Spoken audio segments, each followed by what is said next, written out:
Bonjour à tous pour un nouveau tutoriel sur WordPress Channel.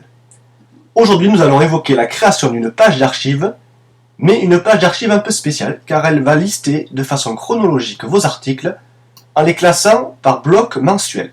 Comme vous pouvez le voir dans cet exemple, j'ai donc les différents mois, octobre, septembre, août, et à l'intérieur j'affiche avec une date les titres de mes différents articles publiés dans cet intervalle de mois. Pour mettre en place une telle page, nous allons tout simplement avoir recours au traditionnel modèle ou template en anglais utilisé par WordPress. Donc, connectez-vous tout d'abord sur votre client FTP, sur votre serveur FTP à l'aide d'un client, par exemple ici Coda, qui va me permettre de créer et d'éditer des fichiers directement. Vous pouvez utiliser FileZilla également et créer vos fichiers avec le bloc-notes de Windows. Donc là, je me trouve donc dans le dossier classique wp-content thème, puis le nom de votre thème de WordPress, à l'intérieur duquel nous allons créer un nouveau fichier. Donc je vais faire New File, et je vais intituler ce fichier, par exemple template pour m'y retrouver, et je vais mettre chronologique. Et je vais ajouter l'extension PHP. Commencez tout d'abord par indiquer qu'il s'agit d'un modèle de page, donc ici je vais l'intituler archive chronologique.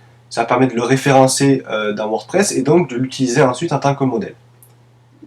Nous allons ensuite réutiliser la structure du modèle de page.php. Le fichier page.php donc est utilisé pour afficher toutes les pages de votre site WordPress à la différence des articles. Nous allons donc réutiliser cette structure pour conserver le design de votre site. Donc voilà, nous réutilisons le même design pour les pages. Ouvrez ensuite un navigateur internet, puis sur l'article de WordPress Channel, en l'occurrence, créer une page d'archives listant les articles par date sous WordPress, il y aura le lien dans la vidéo. Vous n'avez plus qu'à copier-coller la partie de code qui va faire le travail de listing des archives par ordre chronologique. Coller ensuite le code, juste en dessous de la balise PHP The Content. Cette balise The Content affichera le contenu que vous aurez saisi dans le module page de WordPress. Donc vous pourrez afficher une phrase de texte si vous le souhaitez avant ces lignes de code. Donc là, j'ai ajouté mon code juste après WP The Content. Je n'oublie pas de sauvegarder le fichier. Je retourne dans mon administration WordPress. Dans le module page, je crée une nouvelle page que j'intitulerai archive ou selon ce que vous souhaitez mettre.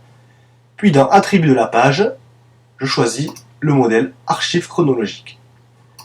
Là, vous pouvez également saisir une phrase de texte qui s'affichera, si je fais voir la page, qui s'affichera donc juste au-dessus de octobre 2010 dans mon cas. Moi, j'ai choisi de ne pas ajouter de phrase, mais c'est faisable en l'occurrence. N'oubliez pas de faire publier la page ou mettre à jour lorsque vous serez satisfait du résultat. Cette page sera ensuite disponible sur votre site. Vous devrez l'ajouter dans le menu de votre blog, ou bien, si le thème le supporte, elle sera automatiquement ajoutée. Donc vous bénéficierez d'une page d'archives automatiquement générée. Et si vous êtes fan des modèles de pages, je vous incite à aller voir l'article des 6 modèles de pages indispensables pour WordPress, qui vous apprendra à créer diverses pages indispensables pour un site. Eh bien, je vous dis à très bientôt pour un nouveau tutoriel sur WordPress Channel.